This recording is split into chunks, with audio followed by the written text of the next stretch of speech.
All right, everyone. Welcome to episode 142 of the Fantasy Timeline, proud member of the Dynasty Addicts Podcast Network. I'll be your host tonight instead of our dashing Josh. I'm Drew at dr_pra, and I've got a familiar face with us again here, Bill at Supa Dupaflex. How you doing tonight, Bill? Doing well. Excited to be back. I think last time I was with Josh, you were out and Yeah. about. So this time it'll be cool to catch up with you and talk some football. Yeah, man. Excited to see you here. I know we both got a chance to catch up with you in the spring some, and then Josh got his one-on-one with you a few weeks back, so I'm excited to catch up a little bit as well. So, we'll jump right into a little bit of the news here. There's a lot to pick from. We were just talking a minute ago. Some of it has some substance probably, and then a lot of it probably does not. But a lot of quarterback news this week as we're heading into the first weekend of games. You got really, we'll see what happens with Deshaun Watson, I guess. He keeps coming back to the news cycle here, but been named the starter for Friday, pending any league decisions between now and then. Saw a couple of tweets earlier today with some projections and predictions about where the league will land up to a year, some heftier fines, etc. Where are you with him at this point? Do you still have any teams with Deshaun Watson, or are you looking to get any teams with Deshaun Watson? Yeah, I mean, I do have, I think 2 out of my 14 teams has Watson. One of them is like a kind of a rebuild.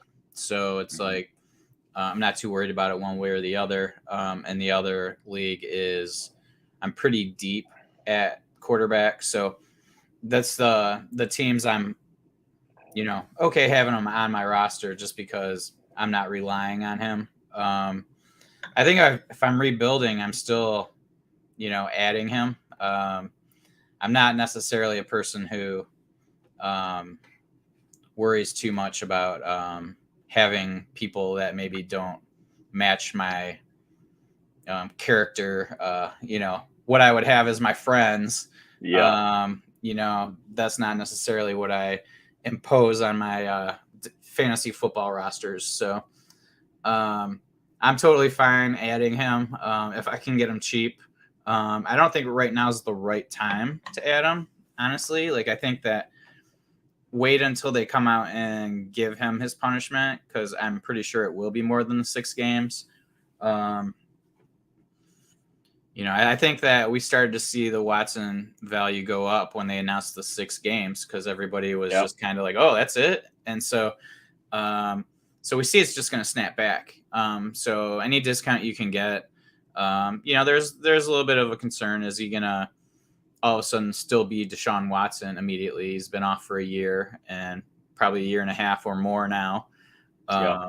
So, I mean, there's definitely things to think, but I mean, he did amazing from college into the pros. So why could he not do the same, with a break? So, it's interesting. Like, I'm not sure I'm adding him, or I'm not going out and adding him yet. Like, let's just wait. How about you? Like, what are your thoughts on it? Yeah, I've got him on 2 teams currently as well, and one that I was hoping to be a contender this year. So I'm kind of in a bit of a conundrum here to see, because my other quarterbacks are Justin Fields, and I think I picked up Pickett this year just for some depth. But I was really hoping to get anchored by Watson this year, because I've got a couple of other. I got Breece Hall because I earned the 101 in that league. Got Javonte through a trade last year, so kind of building slowly there, but may have to hold off for one more year. So I'm trying to decide, we can't put him on IR because he's suspended, but if he's gone for the whole year, it's fine because it won't count against me. It'll just take up a roster spot. But yeah, I've gotten some offers in another league where it was pretty bad last year. But again, if he played this year, I've got Josh Allen as my other quarterback, and then I think it's Zach Wilson. And gosh, I can't even remember who my 4th is, but nobody to write home about. So is that hope that maybe I'd have a Watson Allen duo starting, really turn my fortunes around. So I've gotten a couple of offers with some pieces that I'm not really a big fan of. So I'm definitely still holding there.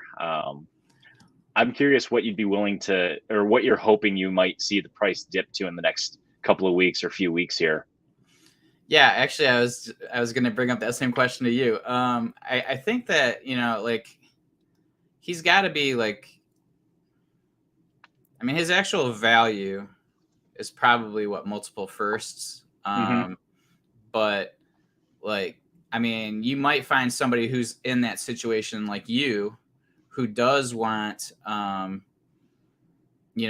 does want to compete or contend this year, and you're concerned because everything's in place except for him, and he might be your biggest asset, right? To be able to flip. So, like, you got to flip him for another quarterback. So, like, what level of quarterback are you like flipping him for? Is it like, would you flip him for Dak? Like, I would. Yeah. So, and he's kind of that. Some people have him in the same tier as the other guys, and some people have him as maybe the top of the next tier. Where like he's behind like the Burrow tier, and so I mean, who's the next guy? Like, is it like, I don't even know I'm so bad with ADP right now. I'm thinking of guys like I'm shooting at an young older guys guy like Lance. Yeah, I don't know if I get that. Well, I know in one league I have him because it's my father-in-law. There's no way it's close, so I'm not getting Lance in that league. Trevor Lawrence, is he the next like level of player? Like, is that kind of? Yeah, I guess my mind goes to like, can I get a Stafford in a little bit extra? Can I get a Russ Wilson with a little bit of unknown there? Yeah, Russ is actually the next player probably in line, right? Like, would you do it straight up? I probably would, because I think my window in that league that I want to contend is the next couple seasons. I've got 2 more firsts next year with another couple of seconds behind it, so I can reload again in 23 if I fall short this year, or I can move those 23s to get another piece midway through the season if I really feel like I can make a strong run this year. So if Russ gives me a good chance to compete, I don't mind having Russ and Javonte together. It's not my favorite to have the quarterback running back duo, but it could do worse. Yeah, and I mean, it's not like he doesn't catch passes, so I mean, they are somewhat correlated. I think that like that's kind of the sort of trade you're going to have to make, is for a quarterback or for a quarterback plus, or maybe you do Watson plus for maybe somebody equal to him or a little better than him, and because I don't think anybody's just going to trade Watson for picks. I don't think, necessarily you're going to get too many people who are willing to trade Watson for other positions, running backs, or I just don't see that, as often, I guess. So you really have to find somebody who's in a pinch for a quarterback, and that's how you can make moves. But pick wise, I mean, I don't know, like maybe you give up your first and second for him, but I don't see people like making those trades, even two firsts. I'm not sure they pull the trigger. So I really think that it's hard to value it outside of just QB, player or position for position, which is, typically uncommon, but of course in Superflex, that's what you sometimes have to do. Yeah. So. Yeah. I'm wondering if I could move him for maybe an aging, in air quotes, running back that might give me another year or two. And then, if I could move my 23 first for another quarterback or something like that, where people would be more excited to get the picks for a quarterback that's playing if they're trying to tank for next year and move those firsts up. But it'll be interesting to see. I can't wait to see what DLF's Trade Finder has in the next couple of weeks here, and kind of watch that value roller coaster up and down. Yeah, or do you just bite the bullet and buy like Brady or something, right? Like, yeah, and just weather the storm. That might be the better that's play. Actually a pretty good idea. I've got to think about who's got Brady in that league. I mean, what's Brady going for now? 23 second? Depends on the team, right? Like, I mean, if there's a contender, they're not going to move him for a second. Yeah. So, yeah. I'll have to take a look. That's a good idea. You mentioned Trey Lansin. I think it came out pretty early last week, but it sounds like they've officially announced he's their guy for the year. So what does that do for his value for you, or have you always been kind of in the same kind of valuation, assuming he'd start eventually? Yeah, I mean, it didn't do too much for me, I guess, because I mean, there's enough things being said during the offseason, about Garoppolo. We're trying to trade him, but we can't just because of his injury and things like that. So they're basically telling you that, Lance was the guy. But now because the news comes out, and people hear it word for word as opposed to putting two and two together, everybody's catching up to maybe where, people have been talking about it for the last 4 or 5 months. Everybody's in the same place now. So it probably did bump his value up a bit just because those other people now are, on the same page. But personally, like it's done nothing for me. I mean, he's so pricey now that it's like he's already like at, some of the elite quarterbacks value, like what people want, Yep. at least in my experience. So, and I can't blame them. Yep. Like, I mean, I'm not saying, we still haven't seen like amazing things, but like, what was it? In the last 2 games he played, he ran 24 times, I mean, it's like, there's just, and that offense is just going to make him at least reasonably efficient. So, as long as he's not like, oh man, who was that quarterback that was, like their 2nd or 3rd round pick before they signed Garoppolo. He had played a few times from Iowa. I can't think of. Gosh, I can't think. But anyway, I'm blanking. Yeah. As long as he's not that bad, I think he'll. I mean, just his legs alone. And I was listening to a podcast, and I listened to so many that I never remember which one. But they're talking about like he's already like, very comparable to Jalen Hurts. And so like just in like what he's, his statistics or, and his rushes and that sort of thing. And, he's definitely more accurate downfield. So, I mean, it's exciting. I traded him away this offseason. In my only league, I had him for Josh Allen. So like, I don't hate it, but no. I mean, I got more, or I had to give up more, of course, but okay. But yeah, I mean, in retrospect, I probably gave up too much. But yeah, whatever. You got to pay up to get, those types of players. So I know Josh Allen is a stud. I don't know that Trey Lance is. So yeah, he's the guy though, right? Like if you're in 1 QB, I mean, he's the guy that you can kind of wait for. Maybe you draft him and Stafford, or you get a guy who is going to be able to put up some points, but then you have him as your, like he's going to be one of the last like rushing quarterback that you feel good, has monster upside, and maybe Fields, I guess, but I don't think he's like a super running quarterback. So. Yeah, I don't think they wanted to be. So, yeah, I mean, you pick up Lance with our show favorite Kirk Cousins somewhere along the way. You got a starter, somebody who can be a back end QB1 any given week, and then go for the upside there. Speaking of Brady earlier, we got our friend here, Recovering Ridley Truther, was able to move 2 different Brady shares, one contending, one not, for 24 first straight up, which is solid. Tried in 5 leagues total. Other 3s were auto declined.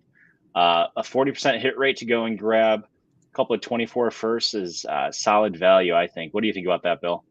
Yeah, I think that's actually sounds about right. Like I think that you're going to get somebody who's a little bit more willing to move a 24 first than a 23 first. So, and they're not going to want to the seller's not going to want to give up Brady for a 23 second, I don't think. So, yeah, I think 24 first is actually probably the exact thing that you should be doing. Nice. Maybe that's something I should have thought of. But yeah, that's something to consider, honestly, if you need like a player like Brady, because I mean, he's going to have a monster year as long as he stays healthy, right? So yep.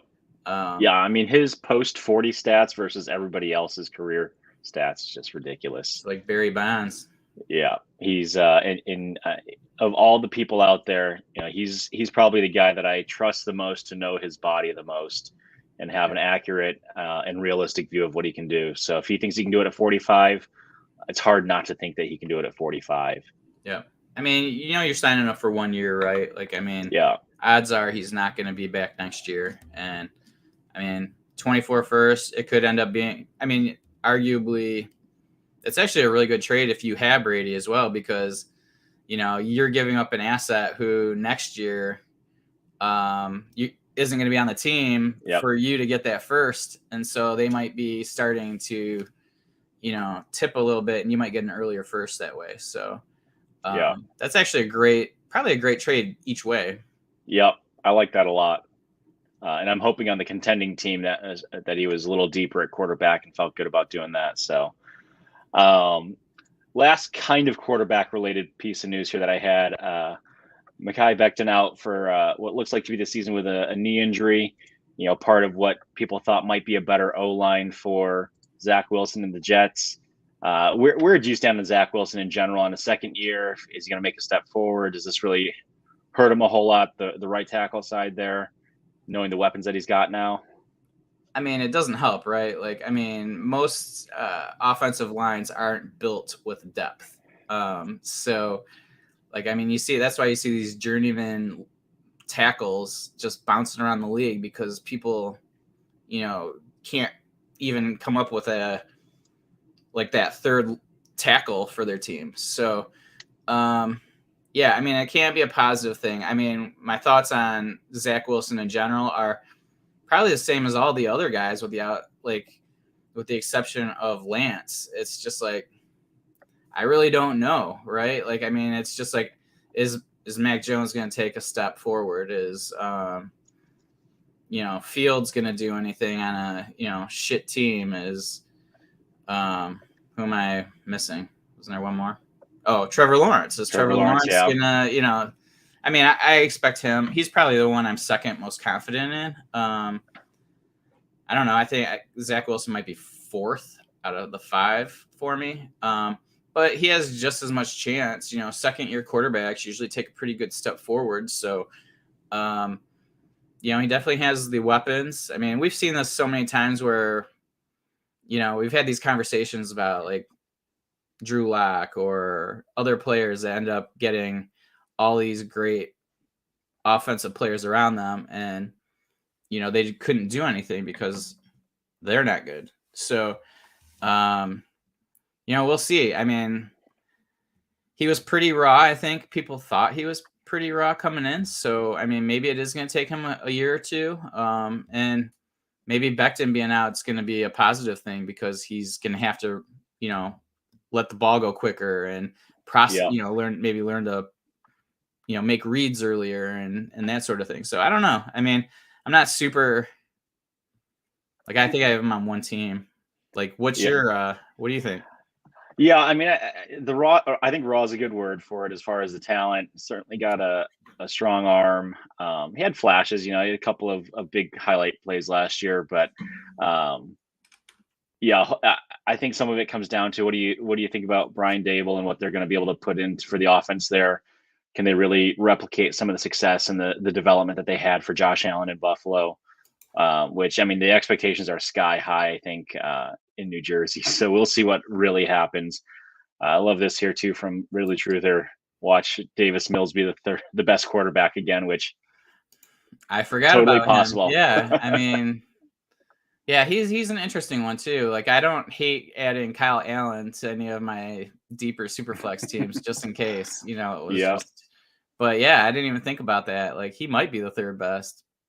Yeah, so we'll see. But yeah, I've got Wilson, I think, on 2 or 3 teams. Oh yeah, he's actually my fourth quarterback on the team that I couldn't think of earlier. So we'll see. If he makes a step forward, could be some boomer bust weeks. But yeah, certainly some good weapons around him. Love they got Breece Hall to relieve a little pressure out of the backfield, and then good God, well, I can't even think of Elijah Moore's the only one that's coming to mind, because I just love Elijah Moore. Garrett Wilson. But yeah, I got Garrett Wilson, on the other side there, and definitely going to have some opportunities to get each other open. So we'll see. But yeah, like you said, maybe he'll force things to speed up a little bit, have to take what's given to him right away instead of trying to extend the play or play hero ball like he was able to do in college. But yeah, Moving away from quarterbacks, some highlights here from camp for Zeke and Saquon.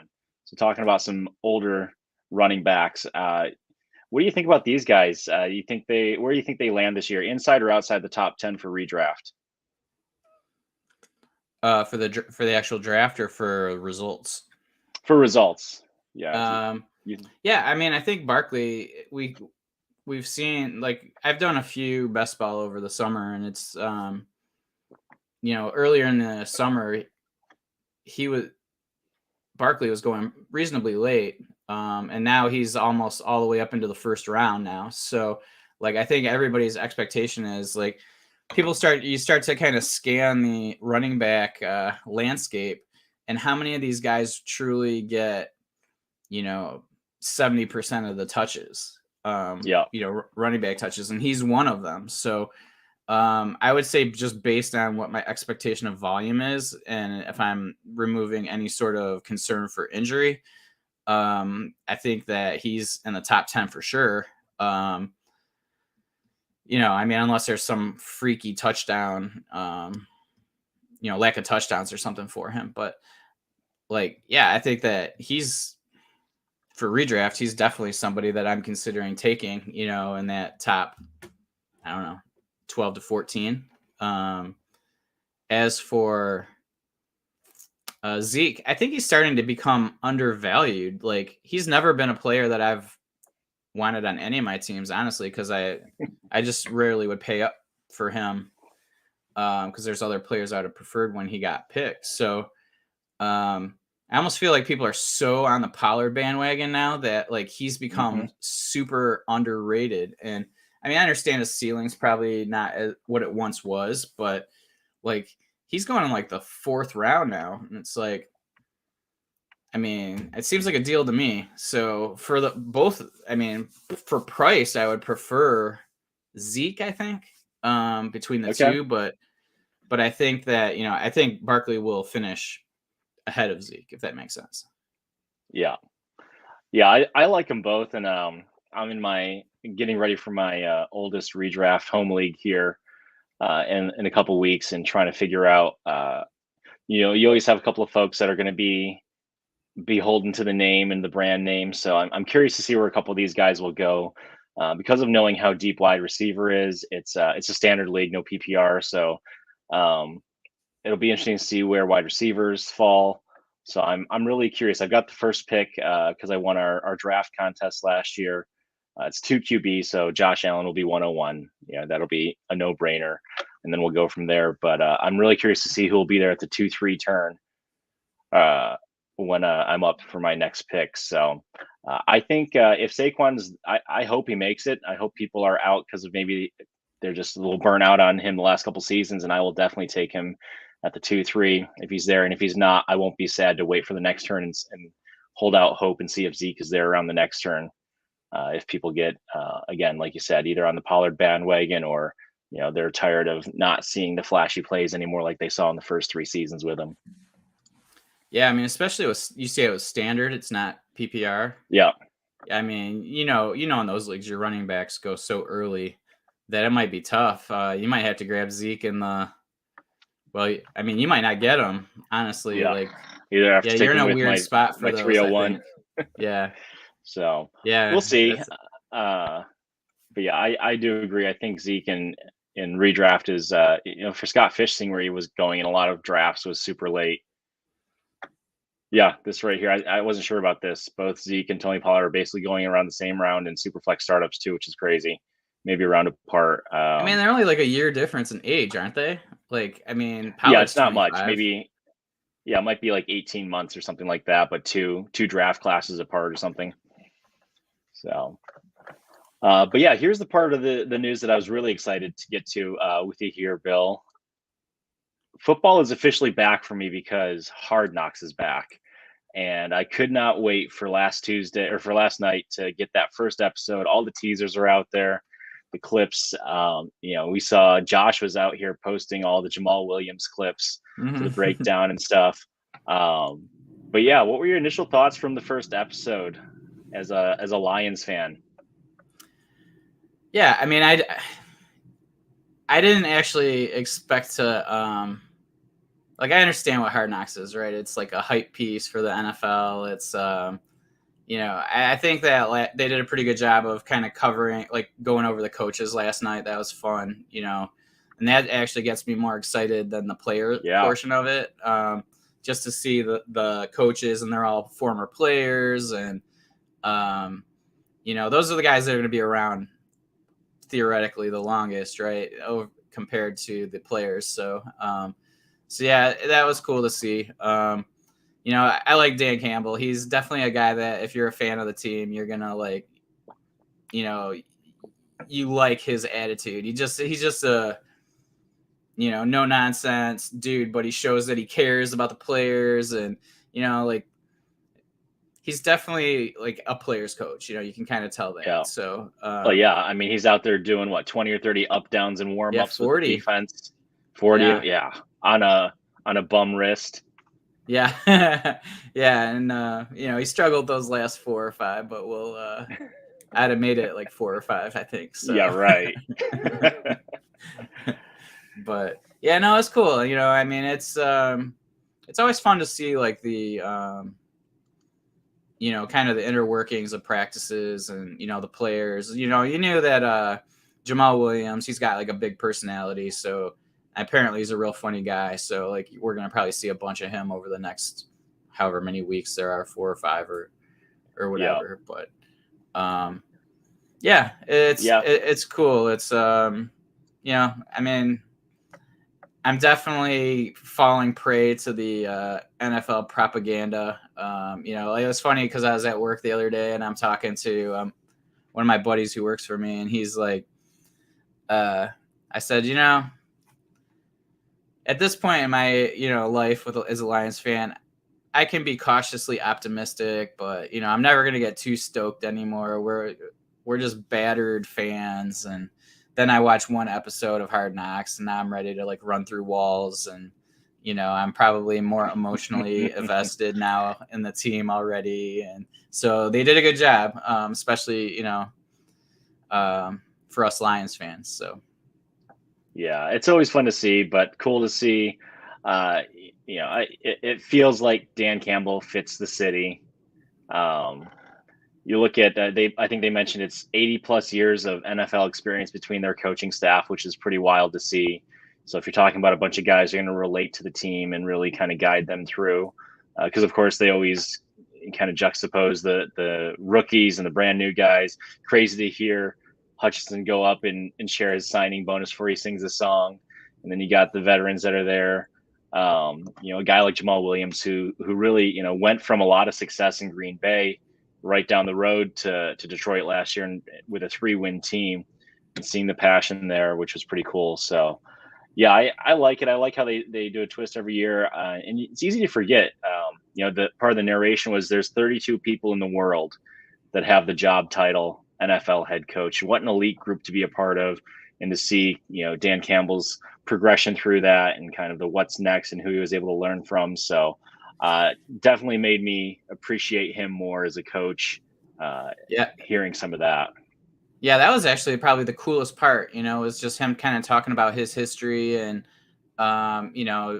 Parcells being involved, and then Peyton saying, hey, come on and work for me, and I'll teach you everything I know, just like Bill did for me. And, it shows you like kind of the brotherhood, like once it's who right? And they've always said that, that's why it's really difficult for certain people to get a job or to keep a job, right? Like there's those same guys that keep getting recycled constantly, and it's just because it's like an old boys club almost. And I'm not saying he doesn't deserve this job, but it is roundabout way they just kind of basically said these, if you're connected to these guys, you're going to get a pretty good chance of getting a job. Yeah. So. Well, I mean, the industry is built on success. So, they're looking at guys that have been winners. So they're trusting that success rubs off. And, I see some of what Dan Campbell does, and he's an easy guy to root for, as far as wanting a guy to have success, seeing the work that he inevitably puts in. I forget which season it was. think it might have been the LA season when they did both the LA teams together, and just seeing the grind that these guys go through is incredible. And then you compare that to, gosh, I remember the Rams back in the day with Jeff Fisher, and it's like there's a totally different feel in the effort that these guys are putting in there. Even Bill O'Brien, I could appreciate some of what Bill O'Brien did with the Texans in their season. But yeah, really cool to see that. And then this is a great question to end out the Hard Knocks part. The end of 4-week series, who walks away with a perennial Hard Knocks bump in value? Ridley Truther says DJ Chark. Agree, disagree? You have another name in mind? Yeah, I mean, I think that Chark is going to be probably. I mean, he has the most room, right, for a bump anyway. So I think that he's a good one. Jamal Williams probably also, just because he's endearing, and I think that people will, emotionally bump him up. And if you look back, I mean, he had 800 yards rushing last year. So I mean, it's not like he was just some. I mean, granted, Swift was out for a bit, but he can't. He's a. I mean, I've been trying to add him everywhere, but even before this, but he seems to go really late in best balls, so that's why I. Nice. But anyway, yeah, I think Chark is probably the right answer here. Maybe even Goff if the things start clicking and you see the receivers all doing well. I think that automatically is going to lead you to go, well, maybe Jared Goff. I mean, especially in Dynasty, you might go, well, he's still only 27 years old. It's not like, he's an old quarterback. So is he worth the risk? Like, what do you number one overall what do you gotta pick pay for him right now? Like 2 seconds maybe? Like, and if he could end up being the Lions quarterback for the next 7 years. Like, we don't know. And so I don't know. He's an intriguing one that, like, now might be the time, if you have any inkling of the Lions having a good offense this year, he might be the guy. But I think Chark is the right answer. Yeah. My mind immediately went to Goff. I'm thinking there's only so many slow-mo spirals with the Hard Knocks music in the background that I can watch before thinking I gotta get that guy somewhere. So yeah, we'll see. That's a good question. That's a fun one.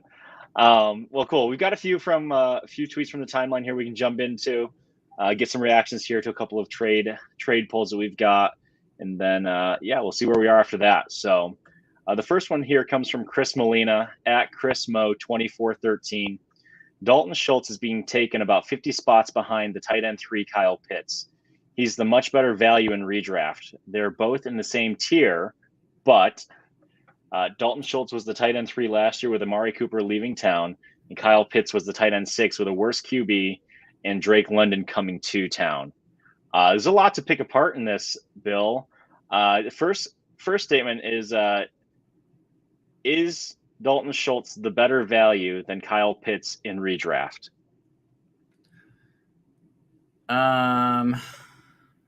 Yeah. I'm not sure I'm going to say yes here. I don't know. It's like, I just don't necessarily think that Dalton Schultz has like a monster ceiling, right? Like, so you kind of have to weigh, like, I'm not drafting Dalton Schultz, honestly. Like, I feel like he's overhyped at this point. Like, I don't necessarily know that his volume goes up automatically just because of the loss of Amari.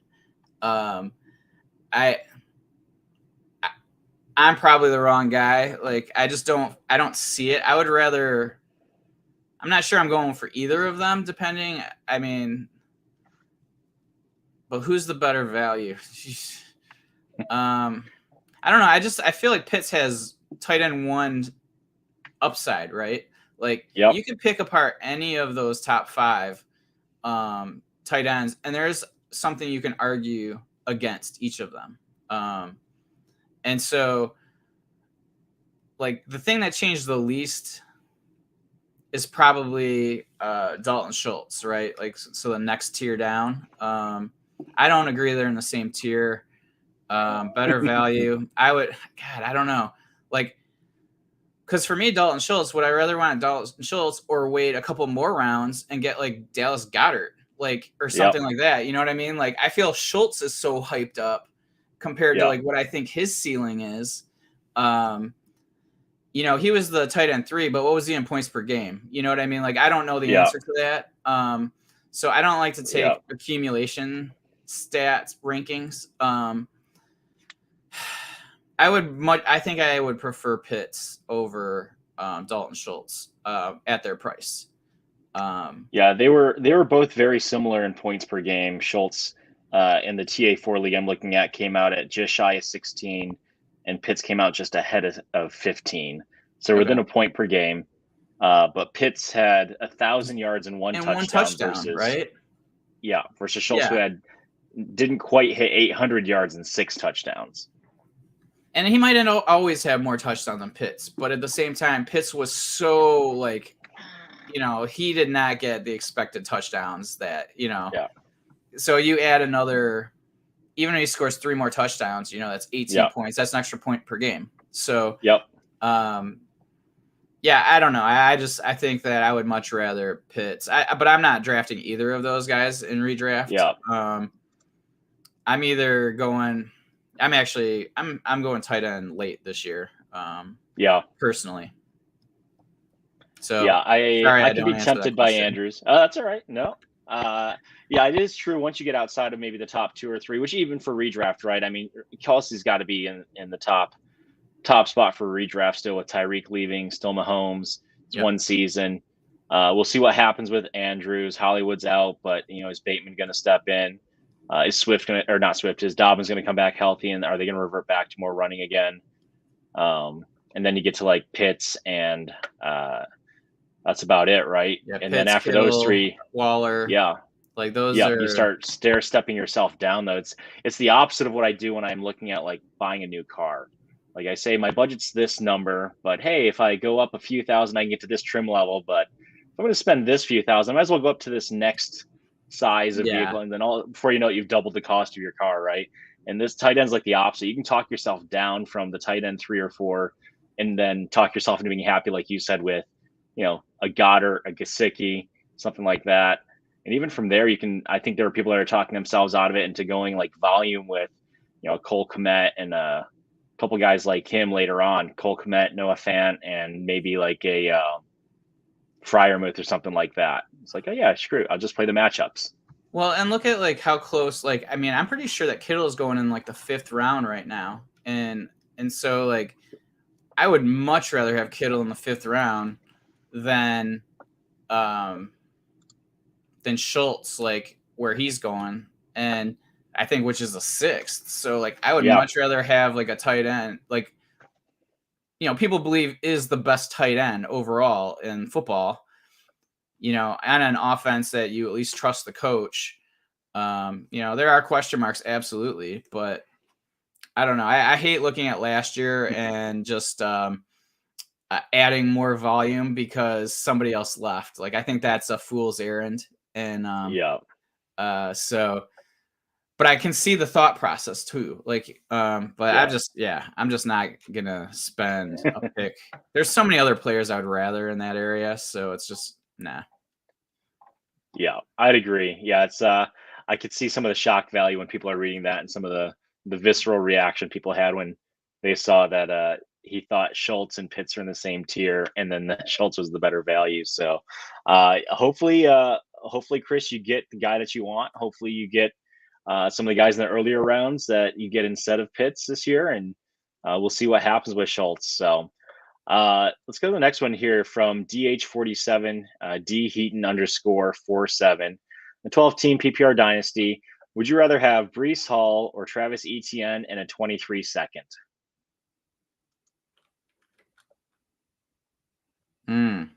I think I mean, I don't necessarily think that Breece Hall is as good as people think he is. So I think I'm okay taking the ETN in a second. I don't know value-wise that's right. But like, I feel like ETN's going to be, you know, he's going to be catching passes. He might not be the between the tackles guy, but like, I feel like he has some upside, and he was super hyped last year. Not a guy I drafted at all. Yep. And actually the same with Breece Hall. But Breece Hall was much more expensive. Yeah, I think I'm okay with ETN in a second because I don't really necessarily think that. I know that ETN's getting the high value touches. I'm not sure I am sold that Brees Hall is. You still have Michael Carter, who's a good receiving back. I'm not Yep. sure that they're going to be either team is going to be leading often.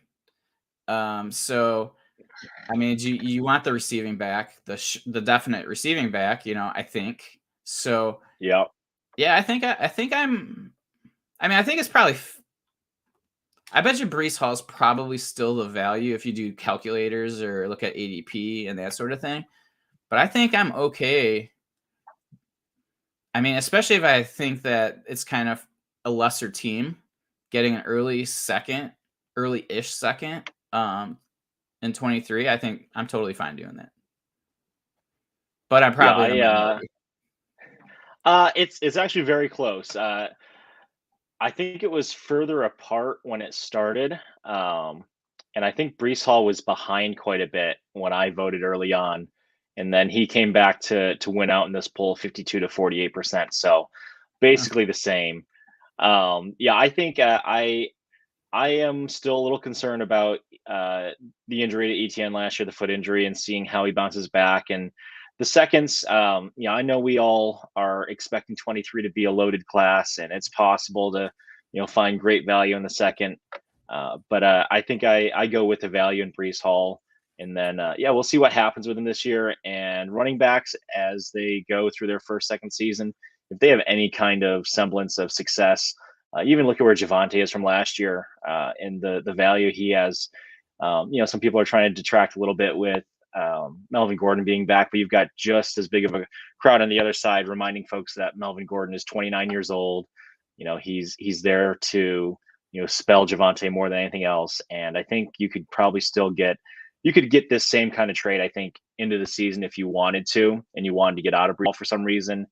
Or you wanted to pivot to the pick. But yeah, I went pretty quickly to Brees Hall. That's probably my bias in that I have him in 3 or 4 leagues as well. And I have exactly 0 ETN. I think I inherited him on one team and traded him as quickly as I could for like a late first this year. Yeah, and I could be falling for the hype too, right? Like, I mean, I don't have a share of either of these guys. So like, Okay. to be So clear, you're like objective. I'm indifferent. Like, I mean, I would rather, of course I would rather Brees Hall than ETN straight up. And maybe, kind of thinking about it, that's probably still the case even with a second, but like I can see going with that side just because I'm not necessarily sure that I'm confident enough that Brees Hall is going to outpoint ETN, Yeah. And so I feel like because their ranges are similar, I think that just getting anything extra I'm okay with. So Yeah. but yeah, I mean, I'm not necessarily sure either of these guys I'm hunting to add, especially with Becton, like that's a concern. Yep. Like, and they're just not going to be playing from, playing in With a neutral lead. or leads often, I don't think. Yeah, not with Either the team, Bills, not with honestly. Belichick. Yeah. Yeah, but like you said, at least ETN is more likely to catch more passes, be in when they need to be in the hurry up offense, or stay on for a couple extra downs. So um, there's another one with ETN again, 14 team this time. ETN, Garrett Wilson, your hometown favorite, Amon-Ra St. Brown. Maybe he gets that bump. Or on the other side, we have Javonte and Devonta Smith. Well, I have 0 Amon-Ra's on any of my rosters, I think. Maybe one, but not many. So I'm not highly invested. People are just paying a lot for him right now, and it's just like I can't get behind it. I just, it's kind of like Evan Ingram, his rookie year. Like, it was just like, yeah, you can argue like he still performed. However, it was such a, you were the only option. And, Yeah. And so like, that's why you put up those big numbers. And I'm just not necessarily sold that he's anything beyond like a wide receiver 3. So, just just the way I've been building teams, like I just don't pay up for running backs though. So it's like I think Javonte, especially like right now, there's like talk of Melvin actually hobbled up a little bit. I think yesterday or today. He is old, so Javonte is interesting. He looked really good last year. Now to say he's going to be as efficient as he was last year, if he got all the touches, that's probably not the case, right? Like, so, although it looks like Drew might contest that. So I don't know. I think that Garrett Wilson and Devonta Smith are reasonably close to me. So it would be Etienne and Amon-Ra or Javonte. And I just feel like Javonte has way more value to me. I think. So I think I go the Javonte side. But actually, I'm probably wrong on the value side, but I think for the players, I would prefer those two. Yeah. I get it's 14 teams, so everything's a little bit deeper. You're spread thin. So I can see the draw to getting the extra depth there, but I'm with you as far as I think this is, if you're the Amon-Ra side, I think this is a great trade to throw out there and try to consolidate some talent. And then you can pick up or you can get that third wide receiver or that second wide receiver back super cheap somewhere else if you need to down the line. So yeah, I was doing similar math as you, Bill, that I think Javonte is easily equal to Etienne and Amon-Ra. And then, Devonta versus Devonta Smith, who had 1,000-yard season last year. I think he and Garrett Wilson will be close, like you said. And I'll take the guy that's got a year of experience, has a year of rapport with this quarterback. I would take the Javonte side pretty quickly. Although we were outdone here on the poll 62-38, which I think if you have a team that has Etienne, a young rookie wide receiver, and a guy like Amon-Ra St. Brown, or a guy like maybe Gabe Davis still has some of that hype in your league, and you can move that package to get a solid duo and somebody who should be a top 12 dynasty running back asset for the next couple of years, I would feel pretty good about it. But I did not put this into a calculator to see what the scales say, but I think we're on the same page there as far as where we'd put our chips. So I think that just thinking out talking about Devonta Smith versus Garrett Wilson, we're kind of hoping Garrett Wilson does exactly what Devonta Smith did last year, right? And he's running into the same situation, kind of. I mean, if we believe that Elijah Mitchell is still the stud that they're saying he is in camp, just like they did last year, and he's going to end up being the guy, well, then they're falling into the same situation, right? Because you have A.J. Brown in front of Devonta, and then you just hope that they open stuff up for the other guy. I don't know. I think that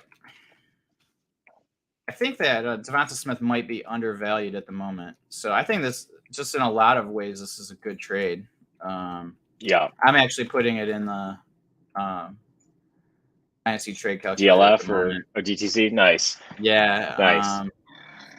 I'm trying to think of who would you need to replace Amon-Ra with to make you take that side? Who in a similar we're tier, way off in value according to that. We're almost not giving. They have Etienne very close to Javonte. Wow. That's how far he's moved up. Wow. We're almost giving up a first of value. Wow. Yeah. It's so if you're in a league with me and Bill, you could take Amon-Ra out, put in a 23 second. So you'd have Etienne and Garrett Wilson. Oh, you'd have Etienne and Garrett Wilson in a second for Javonte and Devonta. And that would be equal? That'd be close, yeah. That'd be close. Okay. Still skewed toward the Etienne side? Slightly, yeah. Okay. You might have to throw a third onto the Devonta side, or Javonte. Good God. Okay. I feel I just feel like I don't agree with that. And I've gotten to that. I think as I've removed myself, I'm not doing the podcasts and I'm not nearly as active on Twitter and things like that. Like I've really started to buy more into my personal values and not get, I guess manipulate is not the right word. Just get, have bias by seeing, everybody else's opinion. And I see like, okay, this is what, like, I'm going to make the decision I feel is the best for my team. And so I think sometimes we can fall into that rut where we get so, well, we know what ADP is, or we know what, like Dynasty Trade Calculator or DLF tells you. And that can almost be a crutch. But you seem to be doing a good job of removing yourself from it and completely disagreeing with it. So maybe that was just my weakness. Yeah, I don't know. I feel like there's a big difference between ETN and Javonte, and they're saying there's just a like what's the percentage difference? Like 5% difference or something like that? Well, it's basically like a 23-second. So, I mean, we're almost talking about like, so they're saying Javonte is similar value to, if we're going to use our last trade, almost the same as Breece Hall. Wow. Do you know what I mean? If we're just going, going kind of with, and I would have definitely preferred to have Javonte for the 101. If I had any league mates that would have given me Javonte where I had the 101, that would have been instant accept. And that was I think I agree. I think with Russ there, that changes the complexion of that team. I think they'll have more games, which, I mean, that's just going to be a fun division to watch in general. So I don't think the run's ever going to not be an option, because they're just going to be trying to trade blows with the Chargers and the Chiefs. And I mean, the Raiders are no pushover either. So give me Javonte on a team that's going to have to go all out to try to put points up on the board. There aren't going to be too many defensive struggles in that division, and really in the NFL in general, there aren't a whole lot of weeks that are a defensive struggle, unless you're, Bill Belichick really just clamping down to, give yourself the 3% chance to win that game when you're totally outgunned. I feel like you spoke with emotion there. I don't know. I mean, I feel like I think I agree with you. I think that's the right thing. But I mean, I guess if you're a big Amon-Ra believer, like I can see where this might, like, I think that's where our values aren't lining up with the calculator, right? So I think that's kind of where maybe the disconnect is. So if you're a big Amon-Ra believer, then maybe it's the other direction for you, especially because you feel like you're almost getting a first-round pick in return for free. I think that this is actually a really good trade for that could be consummated in a lot of leagues, right? Because you're going to have people on both sides of that. So, I would believe so. And then, I mean, getting back to the Lions, right? If you're an Amon-Ra believer, I mean, you're expecting a lot of Jared Goff then to support DJ Chark, Amon-Ra, TJ Hawkinson, and then at some point, Jameson Williams presumably coming back from injury and being a part of that offense and a contributor. Which, I mean, sure, he should have a lot of attempts because maybe we expect the Lions to be trailing more games than not. But to be able to support multiple receivers and fantasy assets like that, that's I think implicitly saying you believe something about Jared Goff. I think I'm going to make some offers after the show. I have zero Goff because I've never believed he's a good quarterback. But maybe I'll let my Lions bias kick in and at least get one share of them. So, hey, before you know it, the next time you're on the show, you'll be wearing a Goff jersey. Yeah. Well, if I had a Stafford jersey, I could just change it to Jameson now because he's getting the number 9.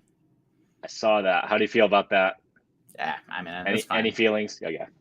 I didn't know if the number 9 was sacred to Detroit, if it's too soon to pass that on. Only for the Red Wings. That's Gordie Howe. So, none of the other sports.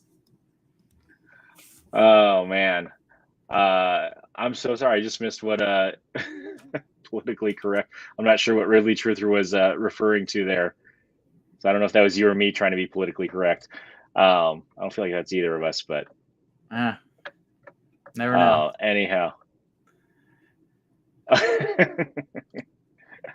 End of the year, if Bill doesn't have shares, he'll be offended. Okay. Oh, geez. I'll be a Lions Guffender. So. Oh my gosh. I think that's our cue. I think this is our cue. This is why we missed Josh here, but Bill, so glad to have you on. I missed on the front end, but if folks do want to connect with you at all, what are a couple of ways they can get a hold of you or find you out there on the interwebs? Yeah, I still check my Super Duper Flex Twitter space, so or Twitter handle, I guess, or whatever you want to call it, account. Twitter. So I still Twitter. Yeah, I mean, I'm just not that active really anymore, but people are still tagging me with questions and stuff, and I'm happy to answer. I'm not nearly as educated or as in tune with all of the news, but maybe I'm more clear of thought with that. I don't know. Feel free to hit me up or not. That's fine. And, I always have a good time on here. Got two good dudes on this show. So, it's always a pleasure to be back here. You can always find Bill secretly lurking in the fantasy timeline chat still. Yeah. The FTC. So if you want to hit us up there, get some of his uncensored, maybe politically incorrect thoughts, that's where to find them. So just either tag one of us on Twitter or Josh or the Fantasy Timeline handle, and we'll get you added there. It's an open group that's got a bunch of fun folks in it, going through all sorts of football stuff, non-football stuff, probably TMI as you scroll through, but it's a lot of fun. Great league that we've got with some folks there that listen to the show as well. So just a huge thank you, Bill, for stepping in here. Thank you for making good on your commitment as we transitioned last year to being available when we needed you. This would have been painfully short and succinct had I had to carry what we had here on the show sheet. So always good to see you, brother. Thank you for coming on here. Thank you to the folks in the chat, Recovering Ridley Truther, weekly staple. Love seeing your commentary and your thoughts. Some good questions to provoke some conversation and help us get to the end of the show here as well. And of course, if you have an opportunity to, please go ahead and rate and review on whatever platform you're on. If you're watching us on YouTube, subscribe, hit the bell there so you know when we're going live, which is typically every Wednesday, 9 Eastern. And then also you can subscribe to the DAP network as well. We've got a plethora of shows there and folks that are doing some really great work and some fun stuff. Actually hoping to see a few of them up in Canton this week. I know you talked about possibly getting out there, Bill, but maybe another year. But excited to see some folks up in Canton at the expo. So we'll see how that goes. If I'm not back on the show next Wednesday, you know that it went well. And too well. A little too well, flashback to like a dude, where's my car kind of moment. But so thank you for hanging out with us here. If you're listening on the podcast, thank you for taking an hour out of your day and listening to us on your commute, or hopefully we made some traffic feel like it was moving faster than it really was. But for old time's sake, Bill, we are out of here. Late.